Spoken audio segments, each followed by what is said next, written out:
everyone, welcome to the Sewing Basket and Santa's Workshop 2021.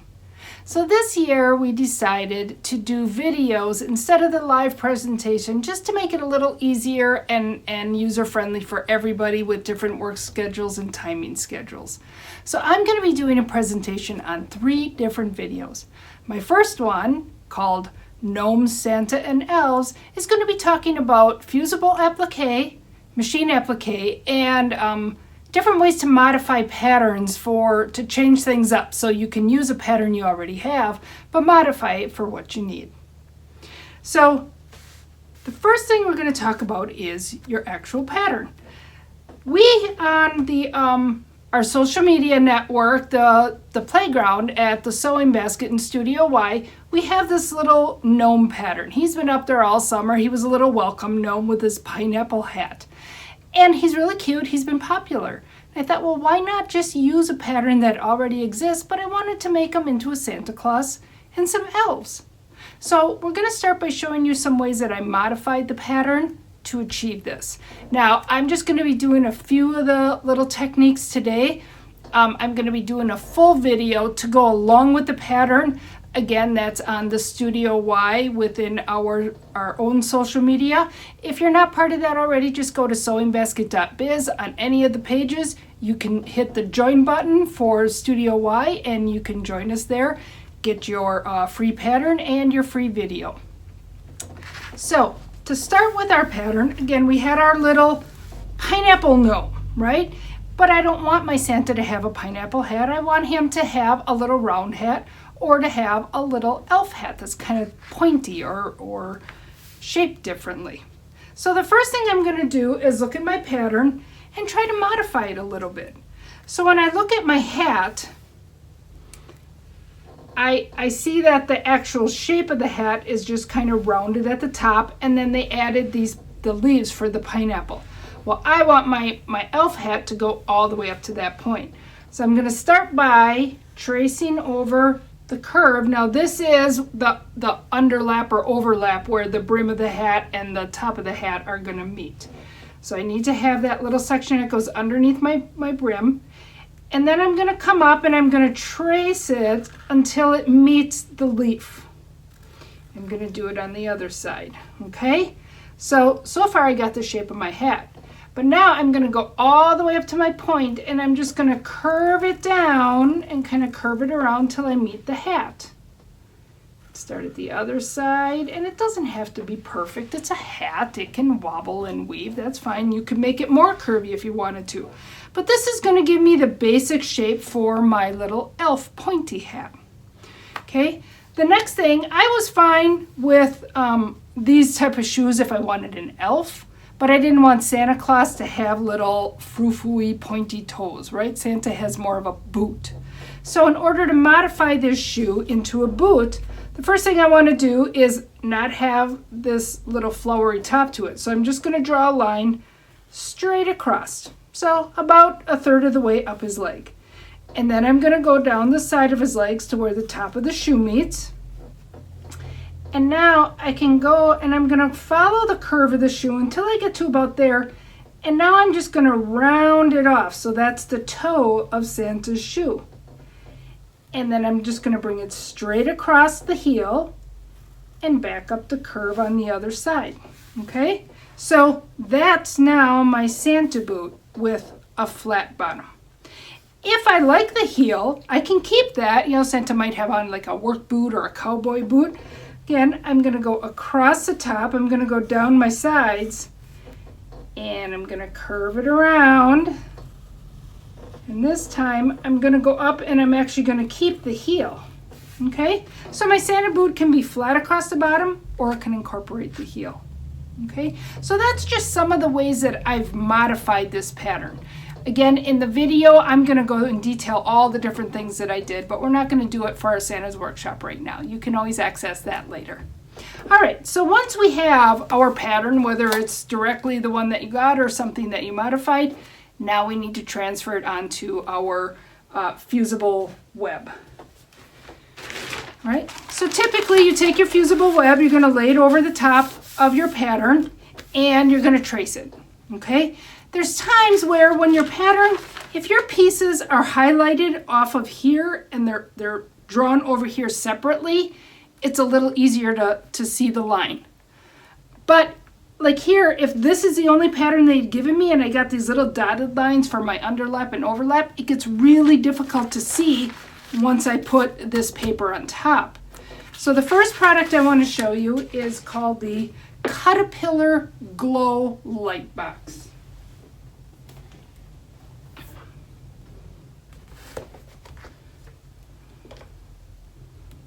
Okay, so you just saw I hit the button. So this is a light box that's got 3 different settings on it. So this is off.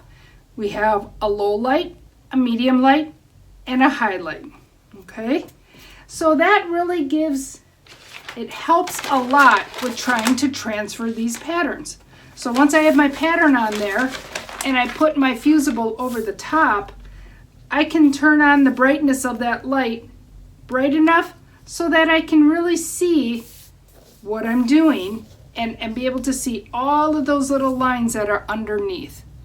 Okay, so we don't have to tape things up to a window anymore to get that light coming in from behind the back. We can just put them on the glow mat. The other thing is the mat comes with a clear cutting mat. So I can put this right on top, turn my light on. Now I'm going to be able to cut on here and have the backlighting from it. So that can be real helpful if you're working with fabric where you're trying to fussy cut, and it would help to have a little bit of brightness shining from the back. It's also great for if you're a crafter that does paper crafts or card making, or even working with some of the vinyls to put them on different things and decorate. You can use an X-Acto knife on this cutting board with the light coming from behind. So it just makes it really handy for those types of projects. Okay, so once I have my pattern transferred, I'm going to cut them out according to your manufacturer's instructions and fuse them onto the backside of your chosen fabric. Okay, that's all pretty standard. But now let's look at how I modified my little pineapple elf my pineapple gnome into a Santa gnome and 2 little elf gnomes. Okay. So here are my 3 little gnomes that I was playing with. Okay, so the first gnome over here, I decided to play with the Dresden plate ruler for his beard instead of just, anyway, the original pattern just had you cut out 2 beards and fuse them down. But I wanted to play with some dimensional beards, so I decided to start with the Dresden plate. Now the Dresden plate ruler, it's one of my favorite rulers. It's simple, easy to do, and it has a lot of versatility. So the quilt behind me is a Dresden plate ruler, and this one was made using this ruler, and it's the full length of the ruler. So this is as big as you can go with the ruler. You can make a full Dresden plate, you can make half Dresden plates, you can make quarter Dresden plates, or you can make a Santa beard from a Dresden plate. So using my Dresden ruler for this one, I needed one that was long, 2 medium, and 2 small. So this was cutting a piece at the 3, 2 pieces at the 2.5, and 2 pieces at the 2 inches. Okay, constructing the Dresden plate is very easy.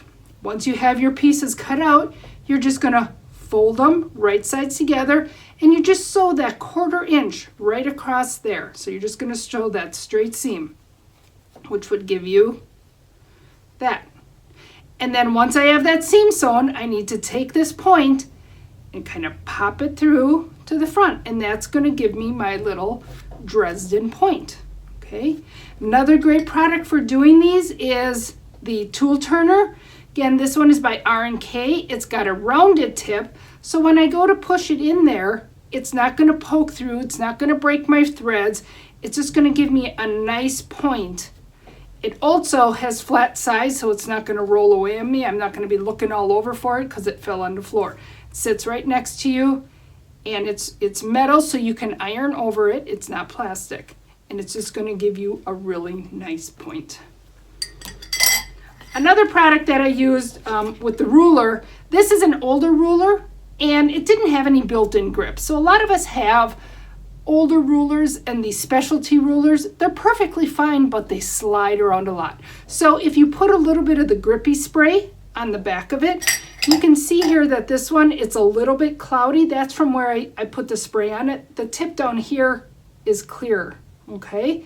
So what that spray does is, once I have it on there, it's gonna grip the fabric, and my ruler isn't gonna, if I flip the ruler over, it's gonna slide real easy. If I have my grippy down, it's gonna hold that fabric tighter. So it's much easier to cut these specialty pieces out if you just put a little bit of that grippy spray, especially if you have those older rulers that didn't have any built-in grips in them with it yet. So once I have my pieces cut out and I have them pointed and pressed, I'm gonna sew them together. And I'm just gonna sew, again, my large, my 2 mediums, and my 2 smalls, okay? That's going to give me this. Now, I want my edges to be finished. Let me just fold this out of the way for a minute. So I need to turn these under, and I want to get a nice crisp seam on there, a nice crisp fold on there. For that, I like to use my fabric folding pen. Okay, so this is a pen, and it comes with this little bottle of conditioning fluid. So you fill this up to the line with just straight tap water, and then you're going to add 5 or 6 drops of your conditioner in there. And when you use this on the fabric, it just softens the fibers up enough that you can turn them real easy, and then when you press them, they don't want to keep popping back open. Okay, so in order to do that, I'm going to take my ruler. Now you can use any ruler you want, but this, if anybody who knows me knows, this is my favorite ruler. It is just the most convenient. It fits your hand. It's a great size. It was designed by Karen Montgomery. She's been a quilter for probably 30 years. She knows what quilters want. She knows what quilters need, and she designed it for us. So I'm going to take my ruler. I'm going to find my 1/4 inch line. I'm going to put it right on the edge of that little Dresden plate. I just need to squeeze this a little bit until a drop of water comes out. Make sure my little felt tip is wet. And then I'm going to run it along the edge of that ruler. And it's just going to give me a folding line. Now, when I fold it, it's going to want to fold right on that line that I drew. And then I'm going to grab the little mini iron here and press it. So you can see that it kind of holds it down. That little 1/4 inch seam doesn't want to keep popping up, and that's because that conditioner was in there, and it's just going to give you a much nicer crisp iron than just trying to spray it with water. Or even the best press can kind of, sometimes you can see the fabric manipulate a little bit, especially when you're dealing with such a small strip. And then I'm going to do the same thing on the other side. Okay, I would use my ruler.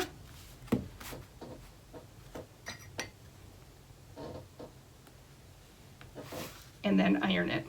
Okay, so that's going to give me my beard ready to assemble into my little elf.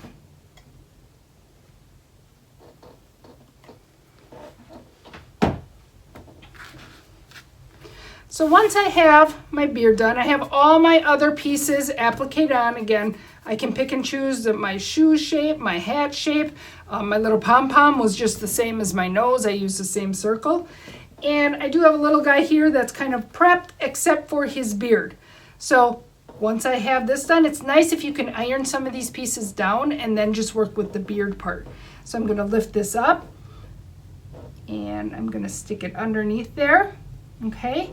And I'm going to press that in place. Now, sometimes when you're dealing with something it's got these seam allowances, the heat and bond on the back of here is going to help hold it in place. But because of the extra thickness in there from the beard, once you take your iron off, if you take your clapper and just put it on there and hold while it's cooling down, it'll really help to make it nice and flat and stick really well. So you're just going to hold that clapper on there while it cools, and once you pull it off, your brim of your hat will hold it in place. And then if there is a gap in there yet, well, his little nose is just going to cover that right up. Okay. I still want to do something with the bottom edge of my beard. I don't want to leave this one free floating because you can see all the seams on it. So I'm either going to hand tack down my points. I can stitch all the way around it. I could use some sequins or beads to add a little sparkle onto his beard and hand stitch him in. You can do whatever you want, but you just want to do something to hold it in place. So that is our Dresden plate elf.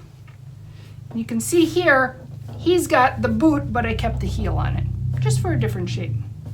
Then as we move on to our Santa Claus, okay, I wanted him to have a little more curly dimension to his beard. Okay, so his boot that I made is flat across the bottom versus the heeled boot that I put on this guy. And for this one, on the pattern, it had 2 layers of a flat beard. So I did the underneath layer out of batting. I like the batting because it's a little thicker and you don't have to finish the edges. It won't fray, so you can just leave it cut. So I cut the first layer out of that, and then instead of doing the second little mustache layer, I wanted to add these little batting curly cues. Okay, so the way you do that is you're going to start with a circle of batting, about the size of a quarter, maybe a little bit bigger. And I'm just going to cut it in a spiral. I like to go about a 1/4 inch thick. You can go a little bit thinner. But I find that 1/4 inch is a nice size for this size project. If you're doing a bigger gnome, you can go with a bigger circle, which is going to give you a longer little spiral, and then you can cut it a little bit wider strip. Okay? I mean, think about the fact if you had one of those gnome panels, the great big gnome panels, and you just embellished it with some of these little curly cues, it'd be adorable. Now for this, I'm using the Karen K. Buckley scissors. It's got a serrated edges on it, so it grips really well. It's going to keep my spiral nice and tight, and then a real sharp point so I can really get in at the end without snipping through things. You know, if you get a little crooked and you got a point, I can just round that out. Okay, so then once I have all my spirals made, again, we're going to go back to our little demo gnome here. I'm going to lift this up and I'm going to take the Roxanne glue, okay? I have this one at home. This one is going to give me 2 different ends, so it's going to give me just a dot, or on the other end, it's going to give you, popped off. There's 3 little lines that it'll give you. So this is the one that I have at home. Elaine tends to prefer this one. It's got the really sharp point. It gives you really fine little dots. Same product, just 2 different applications for that. So what I'd like to do is take this, and I'm going to take my little Santa curls. You can cut them shorter if you need them to be. I like to leave the rounded edge at the bottom, and therefore I'm going to put just a dot right here on the tip. And I'm going to lift up my Santa hat and I'm going to stick it down. Okay? And I'm just going to play around. I'm going to have different curls. I can twist them and turn them until they get where I want. If I need to hold them in place, I can put another little dot of glue so that it stays twisted where I want it to be. And I'm just going to put some different curly cues in there. He seems to want to flip that way. Sometimes you got to fight with them a little bit. If you have skinnier ones, they're just as cute, you just need to put more of them in. Okay, so on my little guy here, I think I put, let's see, what I have, 1, 2, 3. I put 2 of them on each side. I try to keep that area right where the nose is going to be so I don't have a piece of the beard right there. Otherwise it gets too bulky. And again, so I glue these down, and now when I fuse the brim of that hat down, it's going to hold everything in place. And again, after I fuse that down, I do want to take my clapper and hold that on there. It's going to compress the batting a little bit and get everything nice and tight and sealed the glue down tightly. So you just hold that on there. Add your little nose. Again, his little ball on his hat is the same size as his nose. And there's my little Santa Claus gnome. And then for my third one, we wanted to play around a little bit, bringing in a different family member. So any of you who know us and shop around here, you know we have an employee named Brittany. She usually works on the weekends or on Saturdays. And Brittany has a little 2.5-year-old girl named Lillian. And Lillian's our little buddy around here. And I asked Brittany to have Dad bring Lillian in one day. And I traced Lillian's handprints. And she was very good. She sat still really well. And we traced her little hands. And I decided to use it for my third beard, okay? So once I had her handprint trimmed, or fused with the glue on the back, again, I can make my pieces for my gnome, put everything in place because this was going to be a little girl gnome. I did a little more of a pointy shoe. I used the fabric. I picked this little star. So for this, I just put a piece of batting on the back and cut around it to make the little pom-pom for the hat. Instead of using the shape of the nose, I just used the fabric. And then I traced Lillian's little hand, cut it out. Sometimes you have to modify. You might have to shorten it a little bit on top. You might have to shorten the fingers just a smidge. And then again, I'm going to lift up that hat. I'm going to stick it under there. I can twist and turn it until it's sitting where I want it to be.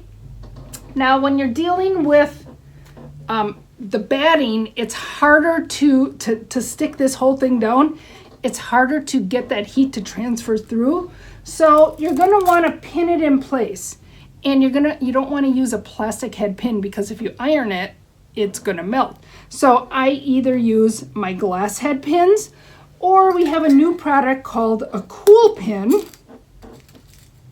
okay, which is like this.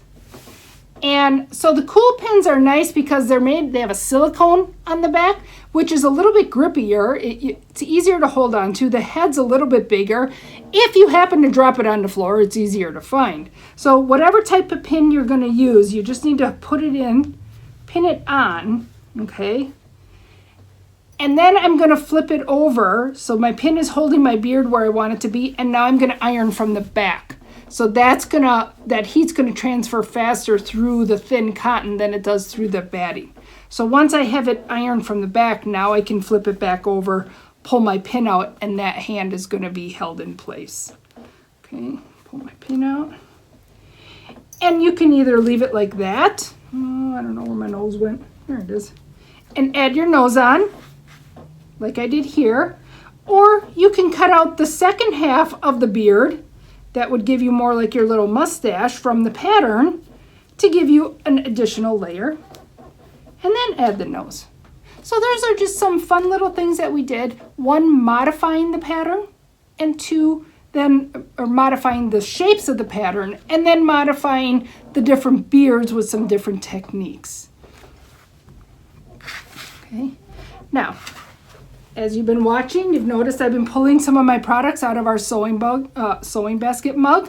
Okay, these are $9.99. They're great mugs. They fit your hand really well. They're kind of that campfire style. But if 8 ounces of coffee is just not enough for you, then you need to get the Size Matters mug. Okay, this mug holds 32 ounces of whatever beverage you need at whatever time of day you need it, okay? So when you need something extra, go for the 32-ounce Size Matter mug, okay? So that too will be available on our sheet. All right, so that's what I have for my first demo, our Santa and Elves gnomes, and I hope you come back and join me again for my next video. Thanks a lot. Bye.